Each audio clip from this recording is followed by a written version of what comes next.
प्रेरक कहानी 1 बुद्ध और चक्षुपाल। एक बार भगवान बुद्ध जेतवन विहार में रह रहे थे। भिक्षु चक्षुपाल भगवान से मिलने के लिए आए थे। उनके आगमन के साथ उनकी दिनचर्या, व्यवहार और गुणों की चर्चा भी हुई। भिक्षु चक्षुपाल अंधे थे। एक दिन विहार के कुछ भिक्षुओं ने कुछ मरे हुए कीड़ों को चक्षुपाल की कुटी के बाहर पाया और उन्होंने चक्षुपाल की निंदा करनी शुरू कर दी कि उन्होंने इन जीवित प्राणियों की हत्या की। भगवान बुद्ध ने निंदा कर रहे उन भिक्षुओं को बुलाया और पूछा कि क्या तुमने भिक्षु को कीड़े मारते हुए देखा है।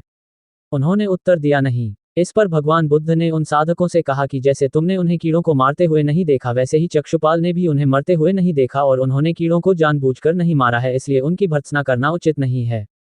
भिक्षुओं ने इसके बाद पूछा कि चक्षुपाल अंधे क्यों हैं? उन्होंने इस जन्म में अथवा पिछले जन्म में क्या पाप किए? भगवान बुद्ध ने चक्षुपाल के बारे में कहा कि वे पूर्व जन्म में एक चिकित्सक थे। एक अंधी स्त्री ने उनसे वादा किया था कि यदि वे उसकी आंखें ठीक कर देंगे तो वह और उसका परिवार उनके दास बन जाएंगे। स्त्री की आंखें ठीक हो गईं, पर उसने दासी बनने के भय से यह मानने से इनकार कर दिया। चिकित्सक को तो पता था कि उस स्त्री की आंखें ठीक हो गई हैं। वह झूठ बोल रही है। उसे सबक सिखाने के लिए या बदला लेने के लिए चक्षुपाल ने दूसरी दवा दी। उस दवा से महिला फिर अंधी हो गई। वह कितना ही रोई पिटी, लेकिन चक्षुपाल जरा भी नहीं पसीजा।